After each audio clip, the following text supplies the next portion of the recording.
Meet Daniel and Ryan. They are both 22 years old. Both recently graduated from college. Both just landed their first full-time jobs. Daniel works as a marketing coordinator. Ryan works as a sales associate. Both earn $80,000 per year. They live in the same city, rent similar apartments. Both have similar monthly expenses. And this month, both receive something they have never had before: their first credit card. The card comes with a $15,000 limit, a 24% annual interest rate. That works out to roughly 2% per month. And like many young adults receiving their first credit card, both see it as a tool, a convenient way to pay for everyday life: groceries, fuel, subscriptions, dining out, travel. Nothing extreme, nothing reckless, just normal spending. Over the next year, both Daniel and Ryan will spend exactly $36,000 on that card, exactly $3,000 every month. Yet, by the end of the year, Ryan ends up paying more than 4 times the interest Daniel pays. Not because he spends more, not because he misses a payment. The difference comes down to one decision: how much of the balance gets paid each month. Let's start with month 1. Both Daniel and Ryan spend $3,000 on their new credit card. Because the card started with a zero balance, neither one is charged any interest. Their statement balance is exactly $3,000. Daniel decides to pay 50% of the outstanding balance. That is $1,500. The payment feels painful, it feels aggressive, it even feels unnecessary. But he does it anyway. His remaining balance comes down to $1,500. Ryan decides to make the minimum payment, 3% of $3,000. That is just $90. His remaining balance becomes $2,910. At this point, Ryan feels like the winner. Daniel just paid $1,500. Ryan paid only $90. Both have the same purchases. Both still have functioning credit cards. And Ryan kept an extra $1,410 in his bank account. If you stop the comparison right here, most people would choose Ryan's strategy. But the comparison is just getting started. Month 3 arrives. Daniel starts with $2,265. Interest adds $45.30. He spends another $3,000 during the month. His statement balance reaches $5,310.30. He pays half, exactly $2,655.15. His remaining balance is $2,655.15. Ryan starts the month with $5,789.15. Interest adds $115.78. He spends another $3,000 during the month. His statement balance reaches $8,904.93. His minimum payment is now $267.15. He pays it. His balance remains $8,637.78. Ryan still feels in control. After all, he's making every payment the bank asks for. But something is quietly changing. The debt keeps growing. And as the debt grows, so does the minimum payment. Month 1, $90. Month 2, $179.05. Month 3, $267.15. Now let's jump forward. By month 5, Daniel's balance has stabilized. His statement balance is $5,911.21. He pays $2,955.60, and his balance remains under $3,000. His total interest paid over the first 5 months is only $185.28. Ryan's situation looks very different. By month 5, his balance has climbed to $14,244.78, almost the entire credit limit. His interest charge that month alone is $229.12. His minimum payment has risen to $440.56.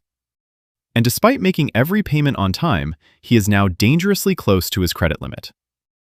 This is where reality starts pushing back. Ryan cannot continue spending $3,000 every month while making only minimum payments. The card simply will not allow it. The credit limit is $15,000, and he is almost there. Month 6 becomes the turning point. Ryan starts the month owing $14,244.78. Interest adds another $284.90. His balance now sits at $14,529.68. That leaves only about $470 of available credit on a card with a $15,000 limit. For the first time, Ryan cannot continue spending the way he normally does. He wants to put another $3,000 of monthly expenses on the card, but the limit will not allow it. The minimum payment is no longer the problem, the credit limit is. Ryan is now forced to make a much larger payment. He decides to pay exactly $2,529.68. Not because he wants to reduce the debt, but because he needs to free up enough room to continue using the card for another $3,000 of spending. That is a very different type of payment. Daniel pays large amounts to stay in control. Ryan pays a large amount because he has run out of room. And from this point forward, the situation becomes even more expensive. Once Ryan reaches the $15,000 limit, his monthly interest charge stabilizes at $300 every month. Think about that. Every month. Before groceries, before fuel, before subscriptions, before life. The bank takes $300. Now let's jump to the end of the year. Daniel spent exactly $36,000 on his credit card, the same as Ryan. Not $1 less, not $1 more. Over the course of the year, Daniel paid a total of $609.79 in interest. His ending balance is $3,060.27. Ryan also spent exactly $36,000. The same purchases, the same lifestyle, the same salary, the same credit card. But Ryan paid $2,660.76 in interest, more than 4 times what Daniel paid. And despite all those payments, Ryan still ends the year with a maxed-out credit card carrying a balance of $15,000. This is the part most people never calculate. Ryan did not spend more than Daniel. He did not miss payments. He did not ignore the debt. He did exactly what the credit card company allowed him to do. And that is what makes this comparison so powerful. The danger was not the purchases. The danger was carrying yesterday's purchases into tomorrow. Daniel used the credit card as a payment tool. Ryan slowly turned it into a loan that renewed itself every month. And every month, the bank collected interest for keeping that loan alive. This is why minimum payments feel so harmless. They are small, they are affordable. But minimum payments do not eliminate debt. They extend it. And once debt survives long enough, interest starts doing what interest always does. It compounds. Most people understand the power of compounding when it comes to investing. Far fewer understand the power of compounding when it is working against them. By the end of just 1 year, that difference cost Ryan an extra $2,050.97 in interest.